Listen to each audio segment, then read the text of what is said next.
बातचीत के लिए आज हमारे साथ रिटायर्ड कर्नल वीके शाही साहब है। इससे पहले भी हमने कई बार इनसे जो है वो अलग-अलग मुद्दों पर बातचीत की और इनके विचार जो है वो आप तक पहुंचाने की एक कोशिश की। आज की अगर हम बात करें तो पिछले 2 दिनों से जो हमारे देश के अंदर एक मुद्दा जो है वो बना हुआ है, वो पहलगाम हमला है। आतंकियों द्वारा एक ऐसी स्ट्राइक की गई, एक ऐसा हमला किया गया जिससे पूरा भारत तो जो है वो उसको झंझोड़ के रख ही दिया। लेकिन वहीं इस वक्त जो टेंशन्स बनी हुई है इंडिया पाकिस्तान के बीच में, वो भी कुछ ख़ास जो है वो अब रिपरकशंस देने वाली है। मैं आपको बता दूं कि जहां नेशनल लेवल पर इस मुद्दे पर बहस हो रही है, वहीं इंटरनेशनल सतह पर भी काफ़ी निंदा इस हमले को लेकर के जो है वो की गई है। और अब तमाम लोगों की नज़रें, तमाम दुनिया की नज़रें इंडिया पाकिस्तान पर ही है कि आखिर क्या कुछ जो है वो अगले इक़दामात ये दोनों मुल्क उठाते हैं। इन्हीं मुद्दों को लेकर, इस स्ट्राइक को लेकर के और अभी तक के जो इक़दामात उठाए गए हैं उनको लेकर के और क्या कुछ आने वाले समय में रिपरकशंस होंगी, वो सब जानने के लिए हम वीके शाही साहब से जो है बात करेंगे और जानने की कोशिश करेंगे कि क्या कुछ जो है वो इसके अब हमें जो है वो आने वाले समय में जो है वो नतीजे देखने को मिल सकते। बने रहिए हमारे साथ। कर्नल साहब, सबसे पहले तो आपका स्वागत है। आपने हमें समय दिया और वक्तन फ़क्तन हम आपको जो है वो बुलाते रहते हैं। धन्यवाद। पहलगाम हमले को लेकर के तो आपको सारा कुछ अभी तक जो है वो पता है और एक छोटी सी कोशिश हमारी भी जानने की रहेगी। पहलगाम अटैक को हम क्या कहेंगे? एक सिक्योरिटी लैप्स कहेंगे या एक प्लान्ड स्ट्रेटेजिक एनिमी स्ट्राइक है ये? देखिए, कहीं लैप्स तो है, क्योंकि जैसे ही आप अनंतनाग से पहलगाम की तरफ जाना शुरू करते, वो जो रास्ता है वहाँ पर बाईं तरफ, दाहिनी तरफ, दोनों तरफ कुछ ऐसे इलाके हैं छोटे छोटे से, जहाँ रोड तो नहीं है पर एक सैरगाह बड़ी बढ़िया है। वो लगे होते, वहाँ पर खाने की जगह बनी हुई हैं, घोड़े वाले खड़े होते, घोड़ों पे सैलानी जाते और एक पोल्यूशन फ्री अच्छी हवा में सांस लेते, पिकनिक मनाते। छोटे छोटे खाने के स्टॉल्स भी हैं, चाट पूड़ी से लेकर और कई इस तरह की अच्छी चीज़ें खाने को मिलती। बच्चे भागते दौड़ते, घोड़े की सवारी करते, तो एक पिकनिक का माहौल होता है। काफ़ी सैलानी वहाँ रुकते हैं, जाते हैं, और ऐसे कई वहाँ गैप्स हैं जहाँ रोड कनेक्टिविटी नहीं है पर घोड़ों के ज़रिए जाकर लोग सैर सपाटा करते हैं। इस पूरे इलाके में जैसा देखने को आया कि कोई पुलिस पोस्ट या पुलिस गश्त नहीं थी, जिसको कि मैं आज के जो हालात मुल्क के चल रहे हैं और यात्रा भी अभी होने वाली है शंकराचार्य, तो मैं समझता हूँ कि सबको देखते हुए थोड़ा बहुत लैप्स तो कहीं ज़रूर है। इससे कोई बात को नकारा नहीं जा सकता। पर जहाँ तक देखा जाए पाकिस्तान का सवाल, ये कोई अचानक छोटा मोटा टेररिस्ट अटैक नहीं है। ये पाकिस्तान की जो टेरर एक्सपोर्ट पॉलिसी है उसका असर है, और कोई छोटा मोटा शख्स नहीं, कोई टेरर तंजीम का हेड नहीं।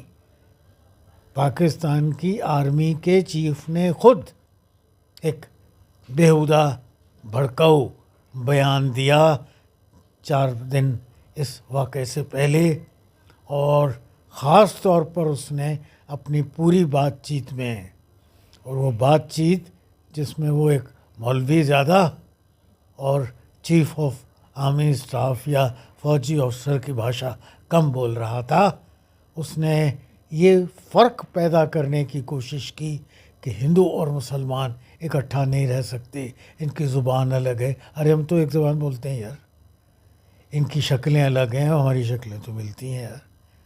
पर उसने पूरी तरह से एक भड़काऊ बयान दिया, खाना पीना अलग है। अरे एक आधी चीज़ आप नहीं खाते, एक आधी चीज़ हम नहीं खाते, बाकी क्या खाना पीना अलग है। शक्लें एक जैसी, रहन सहन एक जैसा, ये बीच की अगर बॉर्डर की लाइन मिटा दो तो उस इधर खड़े आदमी में क्या फ़र्क नज़र आता है। पर इस सब को नज़रअंदाज करते हुए उसने काफ़ी एक भड़काऊ बयान दिया, और न सिर्फ जो कहा उसको ज़मीन पर उतार कर दिखाया। इन दहशतगर्दों को हथियार मुहैया कराकर ट्रेनिंग मुहैया कराकर और पूरी तरह तैयार करके हमारे मुल्क में कत्ल गारत, और वो भी इनोसेंट लोगों की। यही सवाल मैं आपसे पूछूंगा, अगर पाकिस्तान की आर्मी चीफ द्वारा इतना बड़ा बयान देखा, बड़ा लंबा भाषण था वो और पूरी दुनिया उसको सुन रही थी, और उसको भारत ने इतना सीरियस जो है वो क्यों नहीं लिया फिर, जब इतना बड़ा जो बयान, और वो भी चीफ ऑफ आर्मी स्टाफ और उस कंट्री का जहाँ पर आर्मी की ही जो है वो हुकूमत हमेशा से रहती है, फिर भी इतना सीरियस उसको नहीं लिया गया और इतना समय जो है वो मिलिटेंटों को मिला कि वो पहलगाम जैसी जगह पर जा कर के चूज़ करते हैं अपना टारगेट, जहाँ पर उनको लोग निहत्थे मिले और ज़्यादा से ज़्यादा लोगों को जो है वो मार सकें। मैं आपका सवाल आपसे दोबारा पूछना है, तो सीरियस लेते तो क्या करते? क्या हर सैरगाह पर गार्ड लगा सकते हैं? क्या हर सैलानी के पीछे एस्कॉर्ट भेज सकते हैं? आपने कश्मीर का इलाका देखा है, मैंने भी देखा, और जिस इलाके का मैंने बयान किया, एक आध गश्त के लिए पेट्रोल जा सकता है, एक आध पुलिस पोस्ट हो सकता है, जो होना चाहिए था। पर क्या पूरे बॉर्डर को सील कर सकते?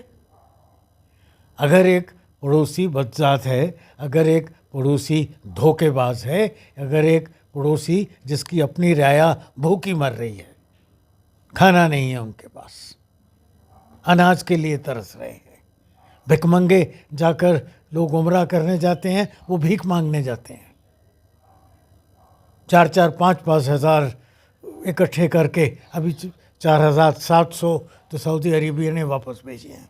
फिर पिछले साल भी 4,500 उन्होंने वापस भेजे थे कि ये हमें बेगर्स नहीं चाहिए अपने देश मुल्क में। तो जिस मुल्क की इतनी गुर्बत, उतनी बुरी हालत है, उसको पैसा अपनी राया की दवाई पर, उनकी पढ़ाई पर, उनकी बेहतरी पर, उनकी इंडस्ट्री पर करना चाहिए या दहशतगर्दी पर करना चाहिए? खुद दहशतगर्दी की मार खा रहा है। तालिबान को तैयार किया, वो मार रहे हैं। पख्तूनख्वा में वहाँ मार पड़ रही है, बलूचिस्तान में मार पड़ रही है। सुना था कभी ट्रेन की ट्रेन हाईजैक हो जाए?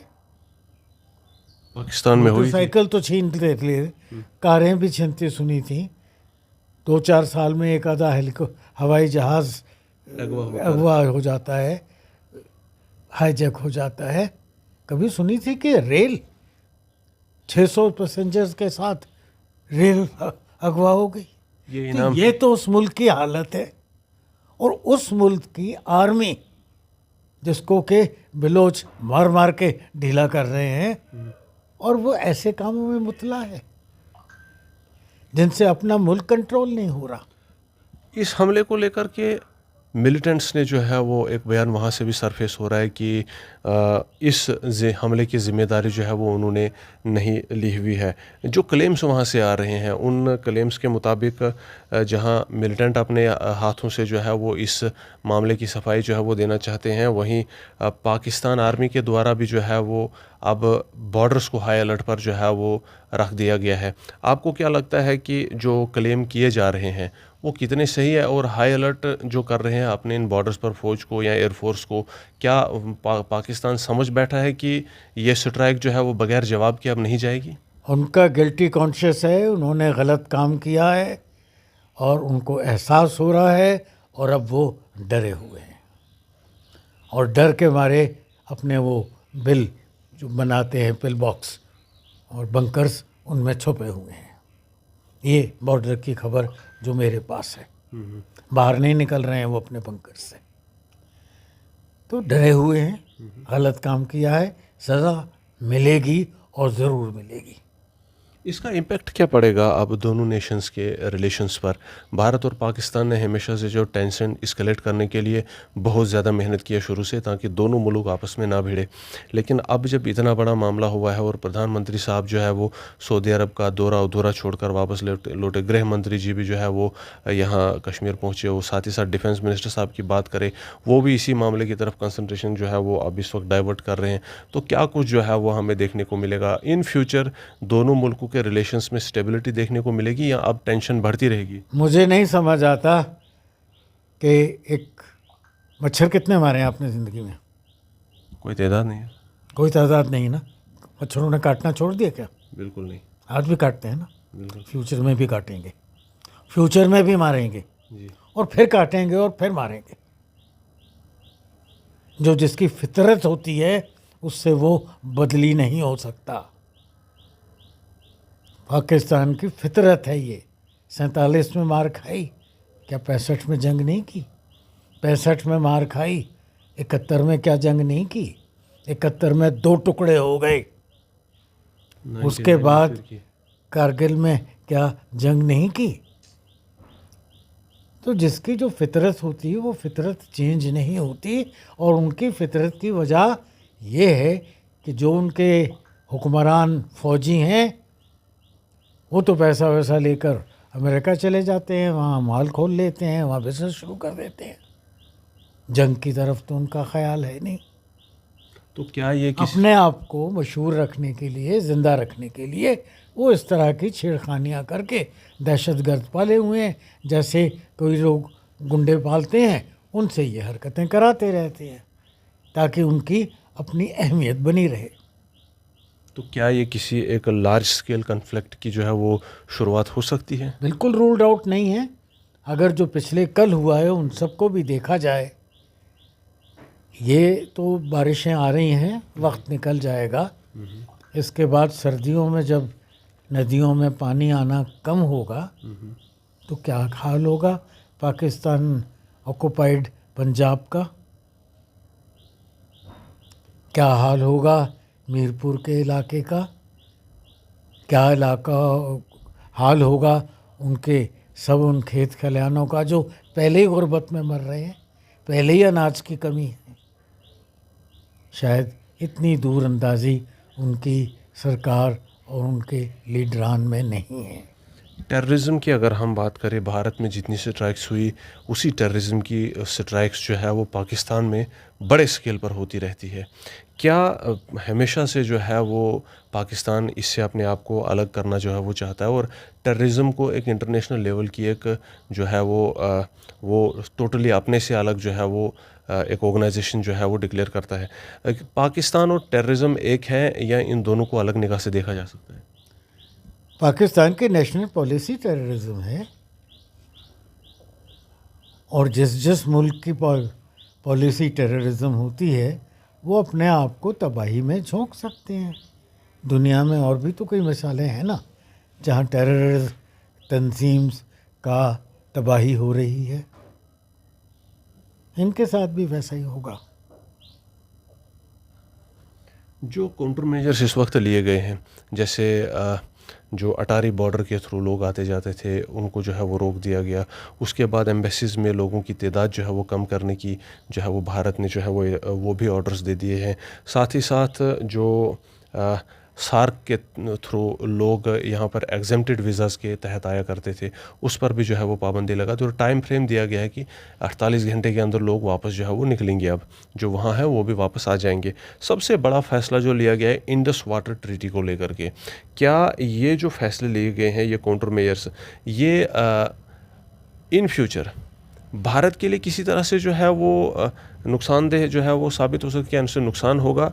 और जो इंडस वाटर ट्रीटी है उसका मुआहदा तोड़ना जो है वो ये भारत की एक जो पॉलिटिकल इस वक्त इमेज है दुनिया में, उस पर इसका क्या असर पड़ेगा? बहुत बेहतरीन असर पड़ेगा। यही काम शायद 20 साल पहले किया होता तो और बेहतर असर पड़ता है। क्या पाके इंडस वाटर ट्रीटी? 5 दरिया हैं, जी। 3 का पानी वो लेंगे। हम 140 करोड़ का मुल्क हैं, वो 20 करोड़ का मुल्क है। 80% पानी उनको देंगे। क्यों? हमारा रकबा, हमारी खेती, हमारा इलाका उनसे 6 गुना बड़ा है। और उस समय वक्त की सरकार ने फैसला किया कि पानी का बंटवारा 20-80 होगा।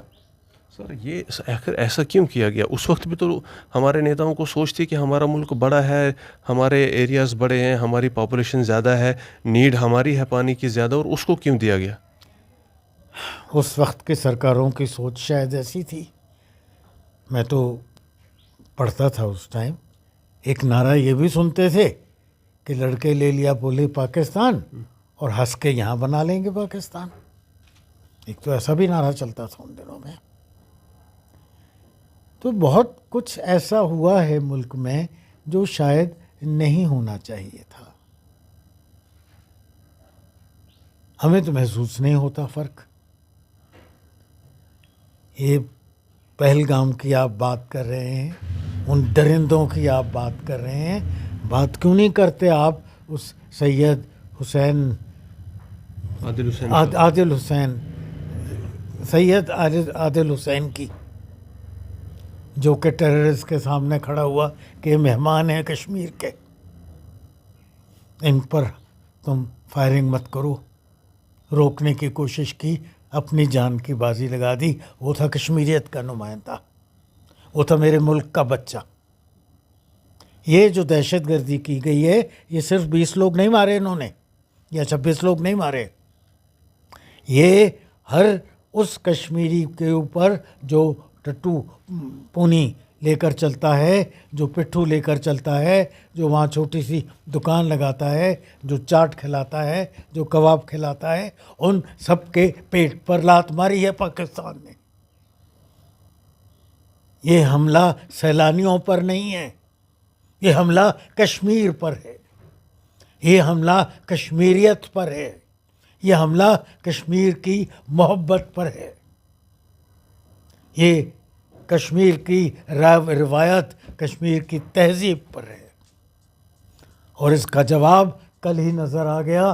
पूरे कश्मीर में पाकिस्तान हाय हाय के नारे लग रहे थे, लानत दे रहा था कश्मीर का बच्चा बच्चा पाकिस्तान को, पाकिस्तान के हुक्मरानों को और उन दरिंदों को। वो तो प्यादे हैं, पैसा देकर भेजा, आ गए, मर जाएंगे तो घर में और पैसा दे देंगे उनके।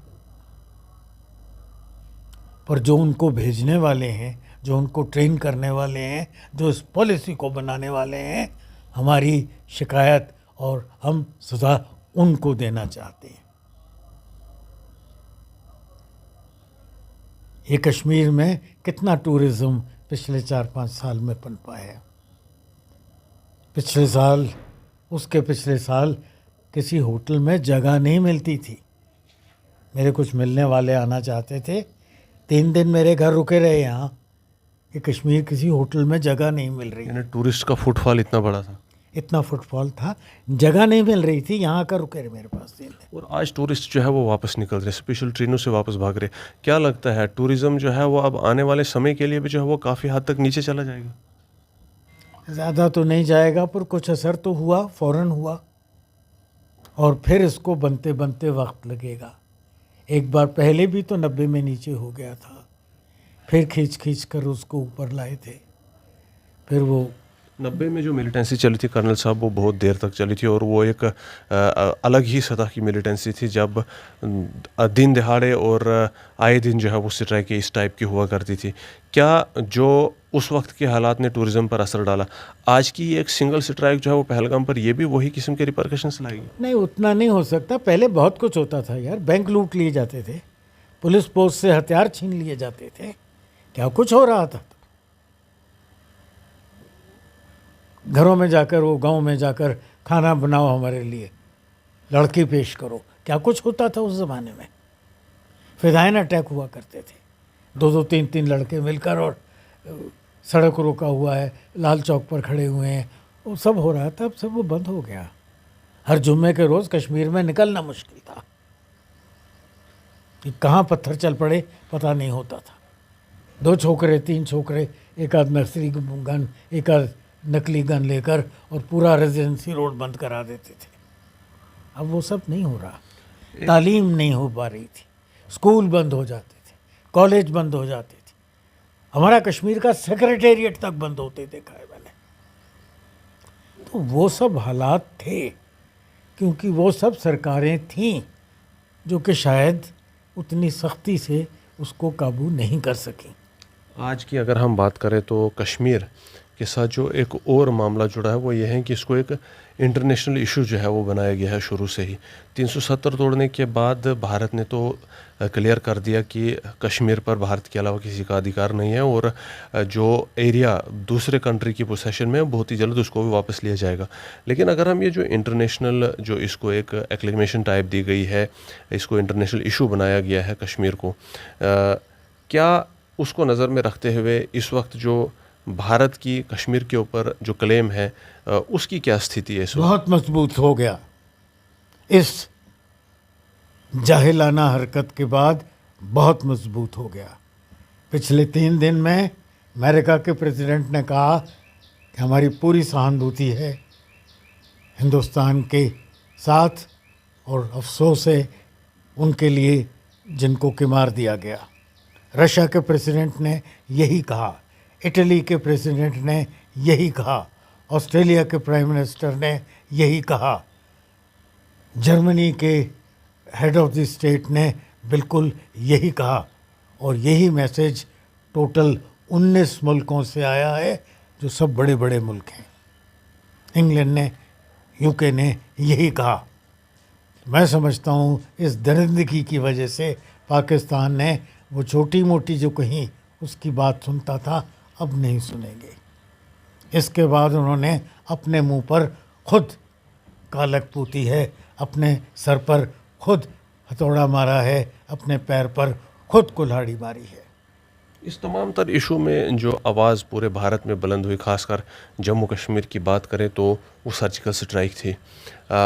जो काउंटर मेजर्स है वो तो पहले लिए जा चुके, शायद और भी लिए जाए। आज ही गवर्नमेंट ऑफ पाकिस्तान का जो एक ऑफिशियल अकाउंट था एक्स पर, उसको भी भारत के अंदर जो है वो विदहेल्ड कर दिया गया है।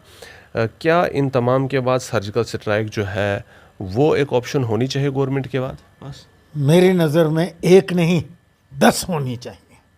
Back to back. फौजी हूँ मैं, एक से क्या होगा, एक की थी ना, चंद मच्छर मारे थे वो फिर उठ खड़े हुए, दूसरी भी की थी। पहले तो कहते रहे हुई नहीं, और जब पता चला कि आज सैटेलाइट के ज़माने में आप छुपा कुछ नहीं सकते, जब वो जाहिर हो गई, और यहाँ के भी कुछ पिछलग्गू वो भी सवाल पूछते थे हुई या नहीं हुई, पर जब सच सामने आ गया कुछ दिन खामोश बैठे रहे। अब मेरे ख्याल में निस्नाबूद करने का वक्त आ गया है। अब एक ऐसा वक्त आ गया है तो जैसे ईस्ट पाकिस्तान बांग्लादेश हो गया था, शायद वेस्ट पाकिस्तान से जब हम बात करेंगे तो सोचना पड़ेगा कि बलूचिस्तान से बात करें या पख्तूनिस्तान से बात करें या जियो सिंध के इलाके से बात करें या छोटा मोटा ये पंजाबी जो उनका लाहौर वाला इलाका है, पंजाबी सूबा, इससे बात करें। दहशतगर्दी की हरकतें जब करनी, एक्टिविटी जब कैरी करनी हो तो जम्मू कश्मीर को ही चूज़ किया जाता। हालांकि पाकिस्तान की दुश्मनी पूरे भारत से है, लेकिन जिस स्केल पर जम्मू कश्मीर में हमले होते हैं उस स्केल पर मुल्क की बाकी जगहों पर जो है वो दहशतगर्द हरकतें। ये गलत फहमी है। हम जम्मू कश्मीर के रहने वाले हैं, आप भी और मैं भी। यहाँ का दर्द हमें ज़्यादा महसूस होता है। सबसे बड़ा अटैक बॉम्बे में हुआ था, उसने स्केल का अटैक पूना में हुआ था, तकरीबन वैसे ही अटैक 3 यूपी में हुए थे। उसी तरह का अटैक हमारी पार्लियामेंट में दिल्ली में हुआ था। तो ये गलत फहमी है। हाँ, अपने घर की तकलीफ थोड़ी ज़्यादा लगती है, मुझे भी दर्द ज़्यादा होता है जब जम्मू में या कश्मीर में या हमारी रियासत में या हमारी यूनियन टेरिटरी में होता है, पर ये बात अगर फैक्ट देखे जाए तो सही नहीं है। ओवरऑल रिपरकशंस इसके क्या होंगे जम्मू कश्मीर की इकोनॉमी पर, आइडेंटिटी पर, और जो जम्मू कश्मीर का जो है वो एक as an issue international level पर जो है वो ये बना हुआ है इस हमले की इंटरनेशनल बना हुआ है, क्या बना हुआ है वो सोचने की बात है। ये नहीं बना हुआ है कि पाकिस्तान का कुछ हक कश्मीर पर जिंदा हो गया। पाकिस्तान का हक अगर कोई गलत फहमी से सोच भी लेता तो वो डूब गया। तो इस हरकत को करके उन्होंने अपना इंटरनेशनल इशू बनाने का मुंह और ज़्यादा काला कर लिया। इंटरनेशनल इशू ये कहीं था ना है ना कभी हो सकता है। अगर इंटरनेशनल इशू कुछ बाकी है थोड़ा सा, वो है POJK का हमारे मुल्क के साथ दोबारा शामिल होना।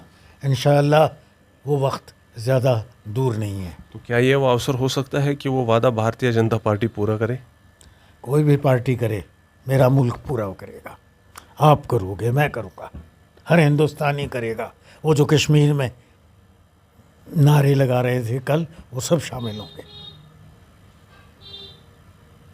बात करने के लिए बहुत बहुत शुक्रिया। काफ़ी तवील जो है वो बातचीत हुई और बड़ी ही बेहतरीन जो है वो विचारधारा यहाँ पर रिटायर्ड कर्नल VK साही साहब ने जो है वो साझा की। जम्मू कश्मीर हमेशा से जो है वो इस किस्म के लोगों ने एक टारगेट का मरकज़ बनाया, जिनकी हमेशा ये रणनीति रही, ये राजनीति रही कि किसी तरह से कम्युनल जो राइवलरी है, डिसइंटीग्रेशन है, उस पर काम होता रहे और उनकी जो दुकानें हैं वो चलती रहे। शुरू से ही जो है वो आज तक जम्मू कश्मीर के अंदर जब भी कहीं पर दहशतगर्दाना हरकतें हुई या दुष्कर्मी हुई तो उसके पीछे पाकिस्तान का हाथ कहीं न कहीं से जो है वो दिख ही जाता है। इस बार की अगर हम बात करें तो पुलवामा में जब हमला हुआ था उसके बाद जम्मू कश्मीर के अंदर ये जो है वो दूसरी बड़ी स्ट्राइक है इन 5-6 सालों के अंदर, जहां पर लोग बहुत ज़्यादा तादाद में मारे गए। और कल परसों ही की बात है, ये पहलगाम के अंदर जो सैलानियों पर, टूरिस्ट पर हमला हुआ है, इसने एक बार फिर से भारत और पाकिस्तान की जो टेंशन्स है वो बहुत ज़्यादा जो है वो बढ़ा दी है और दोनों मुल्क जो है वो इस मामलों को लेकर अब आमने सामने आ चुके हैं। और भारत की बात करें तो तमाम तरफ से ये आवाज़ें आ रही है कि इसको एवेंज किया जाएगा और दहशतगर्दी को इस तरह से जो है वो इस बार दबाया जाएगा कि आने वाले समय में हर बार वो इस किस्म की हरकत करने से पहले 10 बार सोचने पर मजबूर हो जाएंगे। फ़िलहाल के लिए जो है वो अभी भारत जो है वो इस पर काउंटर मेजर्स ले रहा है, कई किस्म के एक्शंस लिए जा चुके हैं। लोगों को इंतज़ार है कि शायद सर्जिकल स्ट्राइक्स भी हों और भी कई किस्म के जो है इकदाम उठाए जा सकते हो और अभी शुरुआत हुई है। लेकिन अगर हम बात करें तो दूसरी तरफ पाकिस्तान ने भी जो है अपनी तैयारियाँ जो है वो तेज़ की हुई है, हाई अलर्ट पर रखा है मुल्क को। भारत की तरफ से स्ट्राइक होगी ये डर पाकिस्तान के अंदर जो है वो पहले ही जगह बना चुका है और अब शायद पाकिस्तान रिटेलिएशन के लिए जो है वो माफ़ कीजिएगा, पाकिस्तान जो है वो अब भारत की जो जवाबी कार्रवाई है उससे बचने की जो तैयारियों में जुट चुका होगा। फ़िलहाल के लिए यहाँ से हमने जो है वो कुछ विचारधारा आप तक पहुँचाई हुई है। उम्मीद करते हैं कि आपको जो है वो ज़रूर पसंद आए होंगे और इस मामले से जुड़ा हुआ अगर आपका कोई और भी सवाल है तो वो भी हम जानना चाहेंगे। कमेंट सेक्शन में अपने विचार रखिए, अपने सवालात रखिए कि कैसी लगी ये बातचीत, वो सारे विचार हम तक साझा कीजिए ताकि एक और बातचीत जो है वो इस किस्म की हम आप तक जो है वो पहुँचा सके। लेकिन इस रिपोर्ट में फ़िलहाल के लिए इतना ही। दीजिए मुझे इजाज़त, रखिए अपना ख्याल। जय हिंद।